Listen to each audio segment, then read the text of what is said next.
students, today I'm going to tell you about a story that is Black Aeroplane, and it has been written by Frederick Forsyth.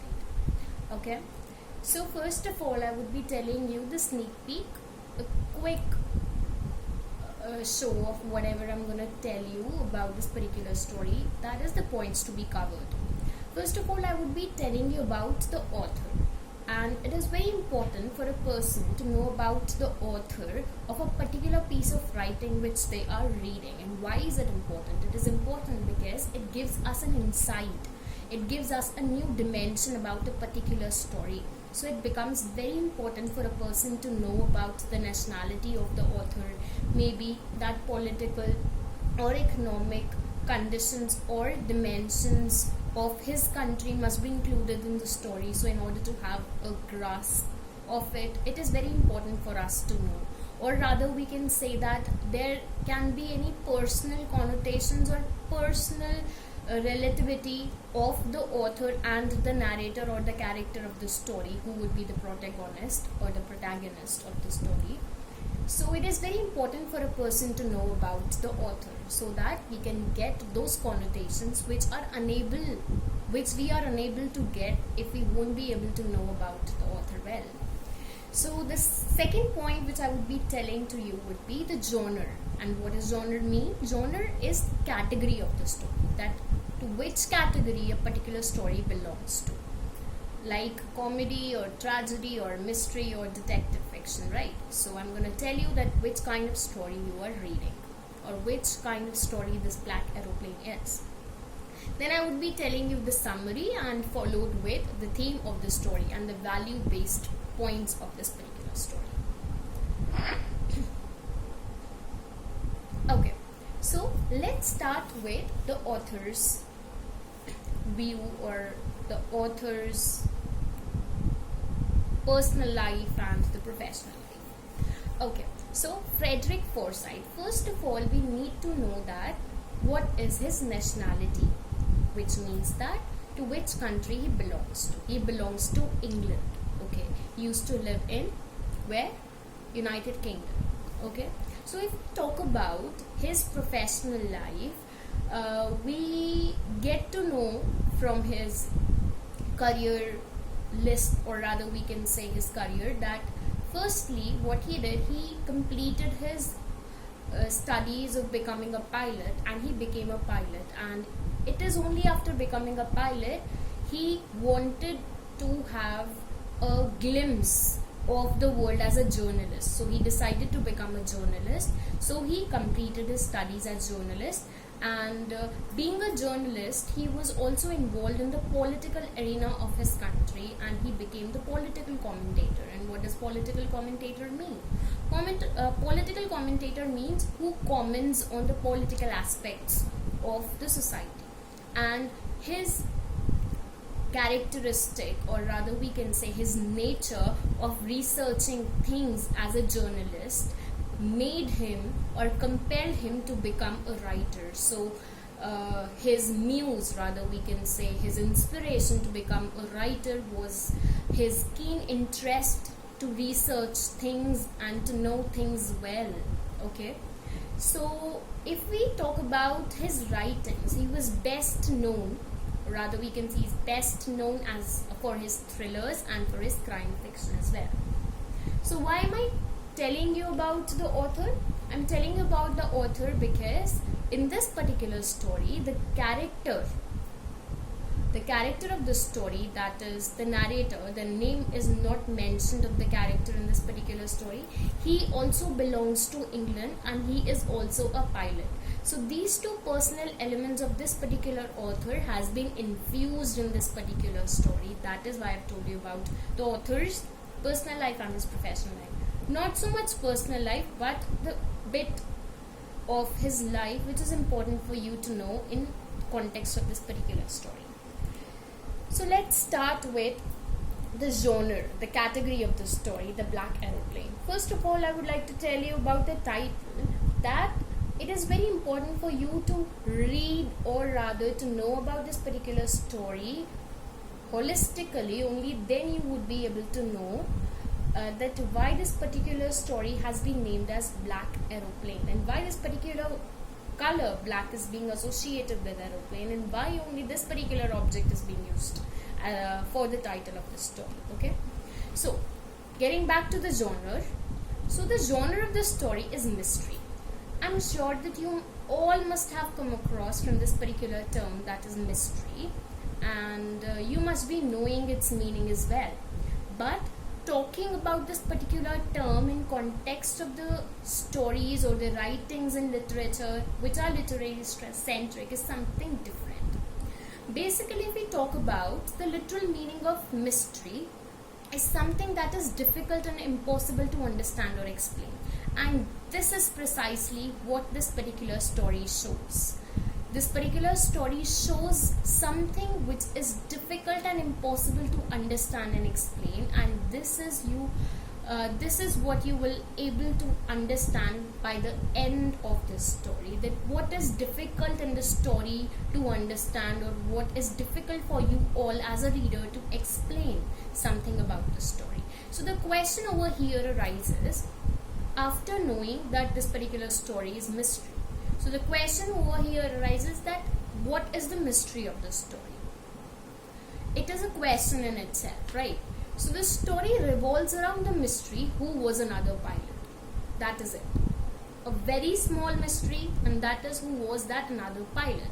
And how this story unfolds and how this mystery be retained till the end is something which makes the story very interesting and very exciting and thrilled as well. It thrills the reader at the end as well, because it is an open-ended story. And what does open-ended story means? When a narrator or when the writer doesn't give any solution or any resolution or any fixed static end to the story, that is an open-ended story, and it gives the authority to the readers. Which kind of authority the readers get? The readers get the authority to give an end to the story as per their own imagination and as per their own creativity and as per their own understanding of the story. And here comes the beauty of these kind of stories, which are open-ended stories, and this is one of them. So let's start with the story. So how this particular story starts? This particular story starts with a narrator who is up above in the sky, and he is over France. It means he is flying. What is he flying? He is flying his aeroplane. And what is the name of that aeroplane? We are not having the name of the character of the story, the narrator of the story.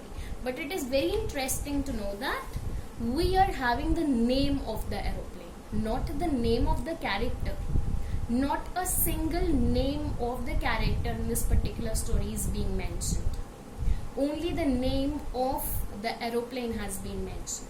Okay, so it is very interesting.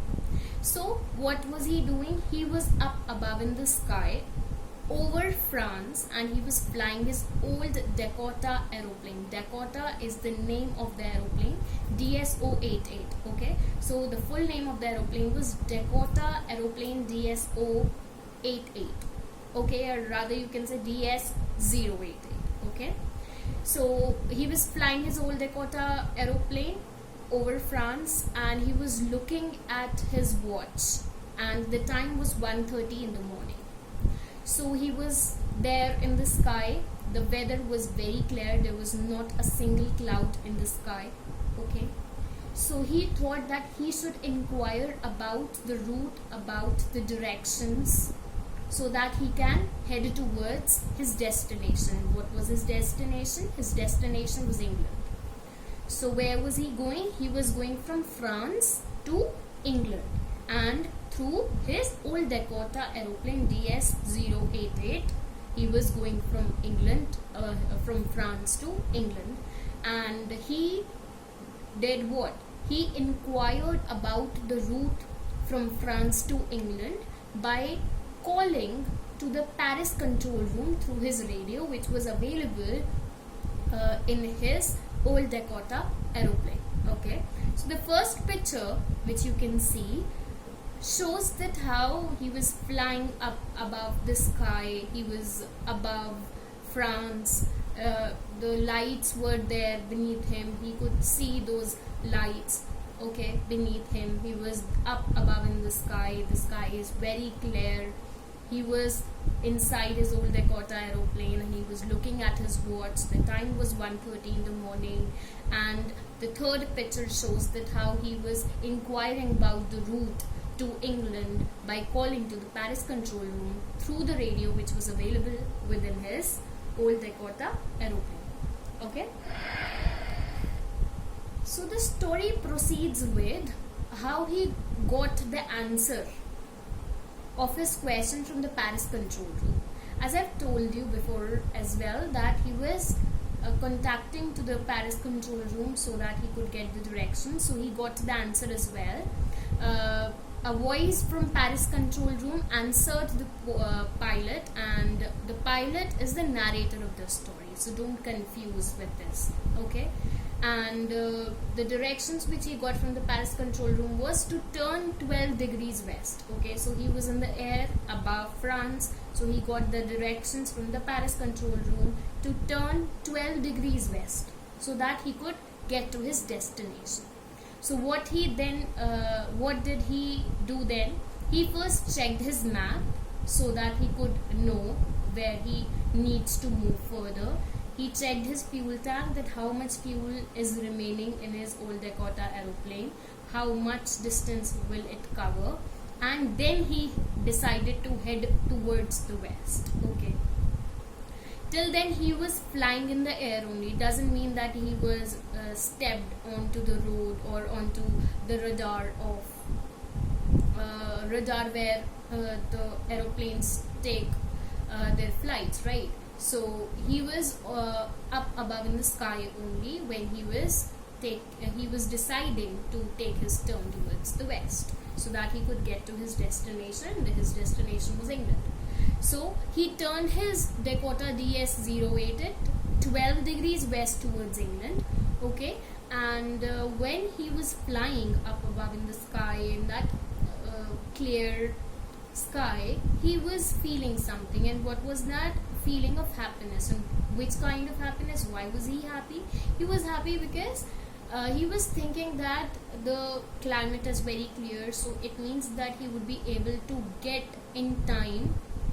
And where would he reach? He would reach to England, and he would have a great time with his family and would be having a good English breakfast along with his family. So he was homesick. It is not being mentioned in the story though that he was homesick, but considering his profession and considering his urge to meet his family, make the readers realize that he was very homesick and he wanted to meet his family and to have a good English breakfast along with his family, which he couldn't do it from so long.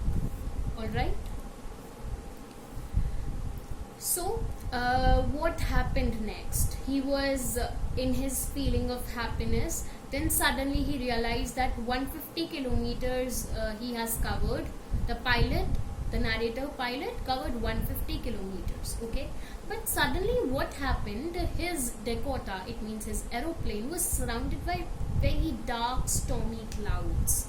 And those clouds looked like black mountains across the sky. It means they were the barriers to him, because just because of those dark stormy clouds, he was unable to see anything. The visibility was nil. He couldn't see anything, like you can see in the picture as well, that there is no visibility at all.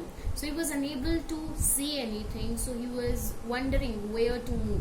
So those stormy clouds were like black mountains. It doesn't mean that the mountains were present in the sky. It means that it is metaphorically being used, that it is like black mountains. It was like a barrier to him. Those black clouds, those stormy clouds, were the barrier in front of him. That is why he called it like black mountains across the sky. So after covering 150 kilometers, he got covered with what? With the dark stormy clouds. And in these stormy clouds, the narrator pilot was unable to fly and to add fuel to the fire, which means that to make the situation more worse, he did not have enough fuel in his Dakota DS-088 to take a turn towards north or south.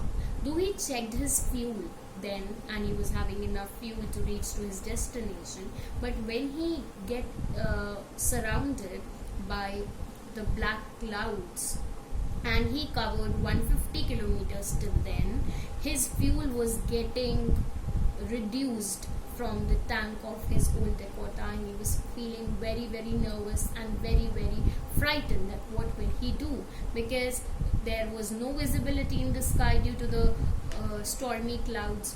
Also he couldn't get the view of the fuel in his tank. It was getting reduced with the time, so he was not having fuel, he was not having the visibility, so he was very frightened, and even he couldn't take turn to north or south, right? So he was very frightened. So this is a psychological sneak peek which the author is giving to us, that what is he thinking during that particular situation, what was going on in his particular mind.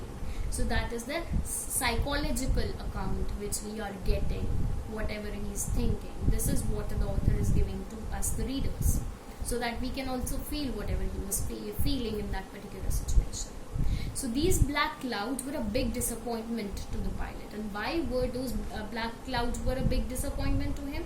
Because he thought that now he would not be able to get back to his home and have a good English breakfast along with his family, and would perhaps have to return back to the Paris. So he was very disappointed with the thought that he won't be able to meet his family or to have a good English breakfast along with them, and he has to return to Paris as well. So he was very disappointed. But what he did then, he mustered up the courage, and his urge to get to his home and have a good English breakfast along with his family, that urge led him to take the risk, and he decided to fly his old Dakota aeroplane straight into the storm. So he flew his old Dakota straight into the storm, because that urge to get back to his home, to meet his family, to have a good English breakfast, motivated him, urged him, led him to take that particular risk. And that risk was a big risk in itself, because when there was no visibility, when there was no fuel, he was getting straight into the storm because he wanted to get back to his home. Okay, so the moment when he got inside the clouds, it was black. Everything was black and nothing was visible. There was no visibility at all, and it was very very difficult, very Herculean task for the narrator to see anything outside the aeroplane. It was all black. Okay, like when you close your eyes, everything is black, you cannot see anything. The same way, the narrator also couldn't see anything when he got straight into the cloud. Everything was black. He couldn't see anything at all. So his old aeroplane, what was happening? His old aeroplane started twisting. It was started twisting. Why was that aeroplane was twisting? Because he was unable to fly it properly in the nil visibility. When he was unable to see anything, he was not able to fly it well. So of course his aeroplane was twisting in the air. So his old aeroplane, his old Dakota, was twisted in the air, and also inside that particular black cloud, his compass also stopped working, and it was moving round and round. So he was having no compass, he was having no fuel, rather we can say not enough fuel. So it was a matter for him to be nervous about or to be frightened about. So he then tried the radio. So the radio through which he contacted the Paris control room before, so that he could get the directions about the route towards England. But again he tried for the radio so that he could contact the Paris control room again and could get some help. But the radio was dead too. So he was having no fuel, rather we can say not enough fuel in his old Dakota's tank. Neither he was able to see anything properly. His aeroplane was twisted. He was not able to fly it properly just because of those black clouds, and also the radio was dead too. So there was not a single hope. There was no silver lining in the black cloud for him. It is a phrase, let me tell you, that there was no hope for him. No hope was left for him, and this is being phrased as there is no silver lining in the black cloud. So he was having no hope. Nothing was there to him so that he can console himself, that he can get out from that situation. So suddenly what happened when he got very frightened amid the black clouds. Amid the black clouds means in the middle of those black clouds, the narrator saw another aeroplane. And that particular aeroplane which he saw had no lights, it was having no wings, but the narrator could see that strange aeroplane flying next to him through that particular storm, and he could also see the pilot's face from the aeroplane. Seeing the pilot's face from the aeroplane means that narrator was able to vaguely see that there is a person who was flying that particular aeroplane. This is something which he saw. The face was not clear to him. Nothing is mentioned related to his face, but you can understand it by yourself as a reader, and by using your cognitive faculties, by using your rational thinking and critical thinking, that in that stormy cloud it was very difficult for him to see anything. So of course he won't be able to see the other person's face as well, who was flying the other aeroplane also properly. Okay, so don't confuse yourself by thinking that he was able to see his face properly. He could see that someone was flying the aeroplane, but he couldn't see the face properly. So after having a glimpse of that particular aeroplane, that someone is there besides him, what he thought, a hope came to him that yes, something can happen now. So the narrator was very happy to see that another person, and he was tried and waved his hand so that he could get his attention and inadvertently get some help to get rid from that particular stormy cloud. So the narrator thought that the old man wanted the narrator to follow him. So what happened? When he saw that that another aeroplane, he saw that there is also someone apart from him who is there stuck in this particular stormy cloud. So what he did, he was trying to get his attention so that he could get some help and come out from this particular storm. So the narrator thought that the other man wanted the narrator to follow him. Of course they cannot communicate with each other, okay? So but that another aeroplane was flying across the black cloud. So he got an impression, the narrator got an impression that the other person who was flying the other aeroplane wanted the narrator to follow him.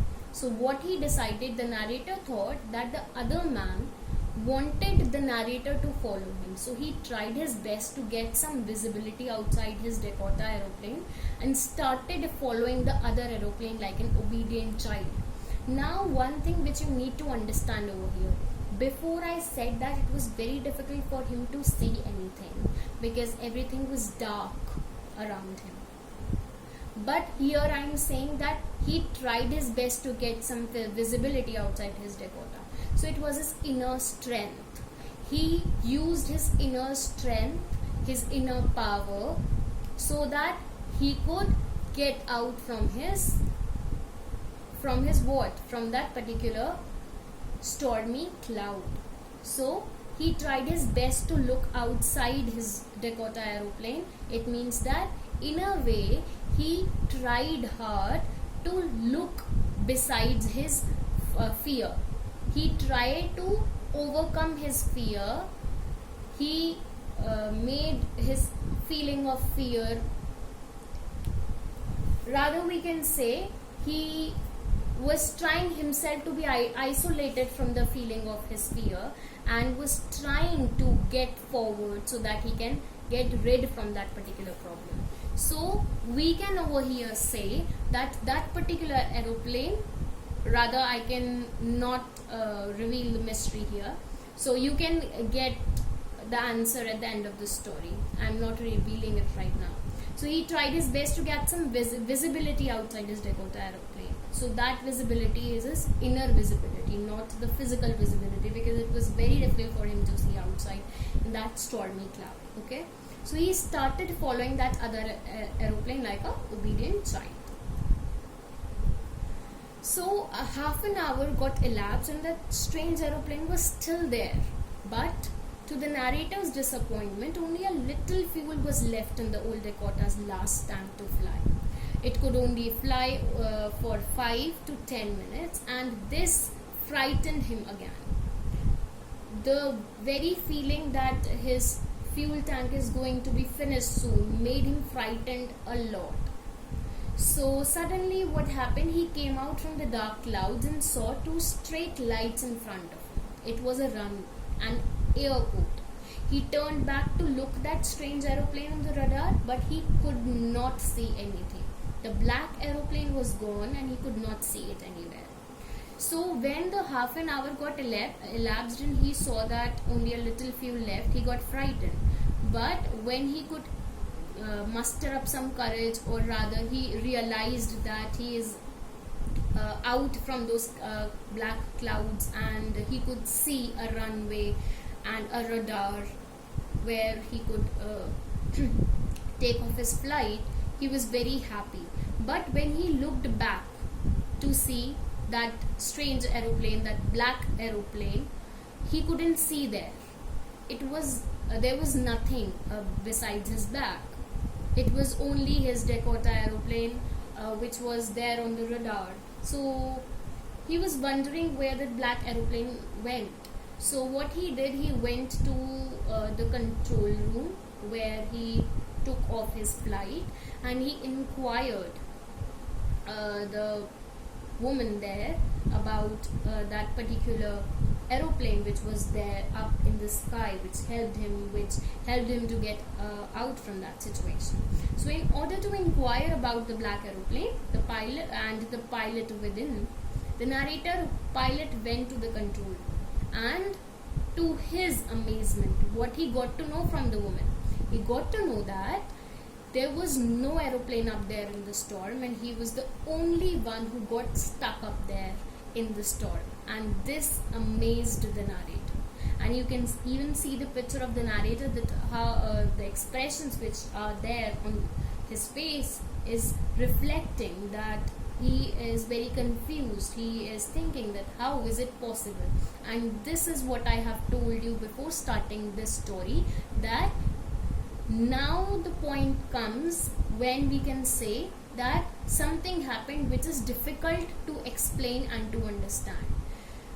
For the narrator, that black aeroplane was there in the cloud which helped him to get out from that situation. But when he came onto the radar and was inquiring about that particular aeroplane, he was being informed by the woman that there was no aeroplane there up above the sky.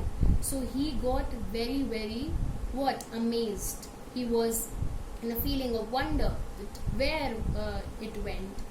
He also said that no, it was there, but she made him realize that he was the only one who got stuck up above in the sky. So this is the mystery. In his amazement, the narrator was wondering about who helped him up there in the storm without any radio, without any compass, and even without any proper fuel. He thought, who was that particular pilot on the strange black aeroplane who was flying in the storm without light? It was not having any wings, it was not having any lights. So how could he come out from that particular situation? So the story ends here with a question, that who helped him? Who was that particular pilot? Who was that particular aeroplane? So the story ends with an open ending. It means that the author has given you the authority to think that what was that? Was there any black aeroplane or not? Or what was that? It is upon you, the readers, to think that what happened, was there any black aeroplane or not. So to answer your questions, I would like to tell you something, and that is the theme of the story. So what is the theme of the story? Which means that what is the idea of the story? What this particular story tells you? It is an oscillation, a shift between a miracle and mystery.